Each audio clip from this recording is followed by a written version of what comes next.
Shalom Aleichem, good Erev Shabbos. This is Rabbi Kovacs, and Mishnah Yomi continues in chapter 2 of Yevamot, Mishnah Hey, Mi sheyesh lo ach mikol makom. Someone who has a brother, any sort of brother. And recall, this is even when they don't share the same brother. It's a brother from another mother, as long as they have the same father.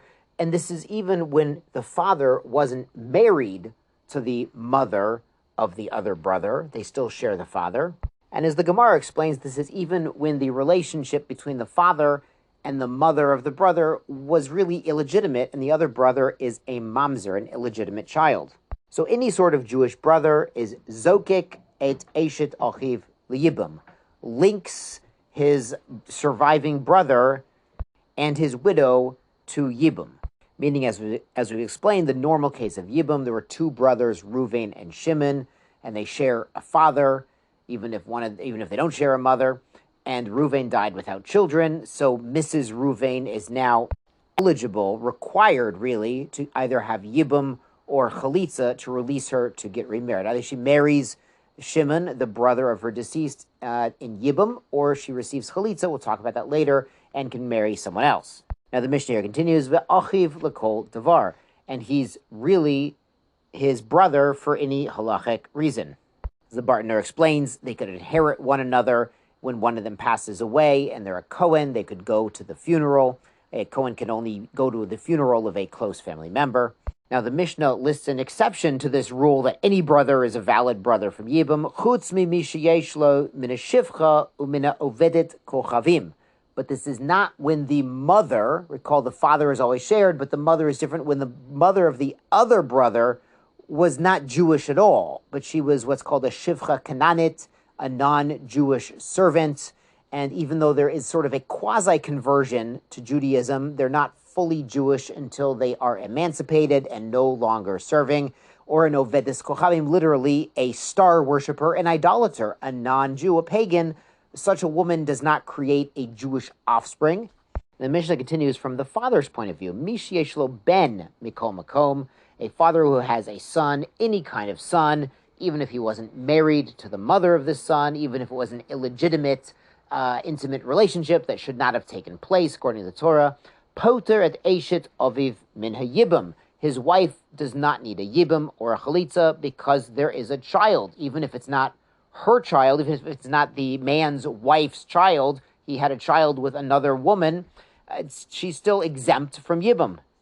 V'chayev ol makato val kiloloto, and such a son is liable if he strikes, God forbid, strikes his father, strikes his parent, or curses his parent. Now, these are laws brought down in Shemot, in Exodus chapter 15, that children cannot strike or curse their parents, and there's even a very strong penalties for this. But if it's an illegitimate child, you might have thought this doesn't apply, but yes, it still does apply. Uvnohu l'kol davar, and even an illegitimate child is his child for anything. He could go to the funeral if he's a Kohen. Chutz mi sheyesh lo min shivcha min ovedet kochavim. Again, unless the mother of this child was a non-Jewish servant or a pagan, an idol worshiper, not a Jew. In these cases, they're really not considered related to the biological father of this child, is not considered related to this child in Jewish law. Now, the Rav Bartner explains, based on the verses in Devarim chapter 7, Deuteronomy 7, when it warns the Jewish people not to intermarry, it says, don't give your daughters to foreign men, and then it adds on another phrase, ki yoser et bincha me'ocharai, because when she has children, that foreign man will lead the children astray. So he'll take the grandchildren, God forbid, to the pagan place instead. And when it says lead astray, it says the masculine, ki yosir, meaning the non-Jewish father and the Jewish mother, the son is still Jewish, so we're worried about him being led astray. But when it says don't let your sons marry non-Jewish women, it doesn't add this lest they take the grandchildren astray, because those grandchildren technically, halachically, are not Jewish. Now, of course, if such a child converted to Judaism, they would be completely Jewish, but by virtue of their mother not being Jewish at the time, they would still not technically be related for Yibum purposes. And the Gemara explains when somebody passes away, there's a concept that they look into it. They see if he had any children, even if it's not from his wife, from somebody else, from an illegitimate child or something going on. They look into it. So it's sort of a lesson that you can't always hide the skeletons in the closet. Sometimes it's better to face unpleasant things we've done. We've all done them. And, come to grips with some of the dark things and try to make them light again instead of trying to hide them. Let's go on to Mishnah Vav. Misha Kiddush Achat Mishtei Achayot. Somebody married one of two sisters, but he doesn't know which one. Now, this could come up. He went over to a man's house who had two daughters and said, listen, I love your family. It's great. I want to marry your daughter. And the father said, yes, let's do it. And the daughter agreed, but they just don't remember which daughter, or they wasn't clear at the time who got the ring. So to fix this situation, the Mishnah says, Notin get lozo veget lozo. This man has to give a divorce document, a get, to both of these women. He cannot marry either of them, because if he marries sister A, that might actually be the sister of his wife, and a man is not allowed to marry the sister of his wife. Met, but what if this man dies before he can rectify this situation? Velo ach echad, and he has one brother. So what do we do about the possibility of yibum here?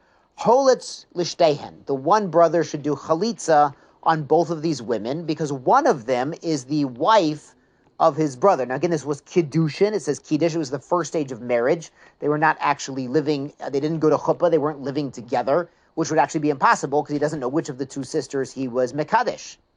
So both of them need chalitza, and they both marry someone else. Hayulu shnayim. If the deceased brother had two surviving brothers, echad cholitz and echad miyabim. You should have one do chalitza first, and if that was the wife, she's now released to marry someone else. And the other one could do yibum. And if he's doing yibum to the second sister, and that actually wasn't the wife who got kiddushin, he's just marrying her. It's not really yibum, but it's either yibum or it's a marriage.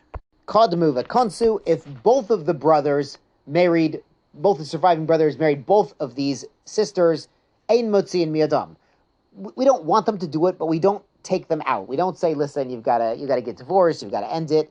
Because once they've done it, we say, well, when the first brother got married, either he was doing yibum, the mitzvah of yibum, by marrying the wife of his deceased brother, or he was just marrying somebody not married at all to his deceased brother.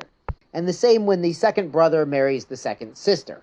Yasher kochachem, Shabbat Shalom, and a good Shabbos.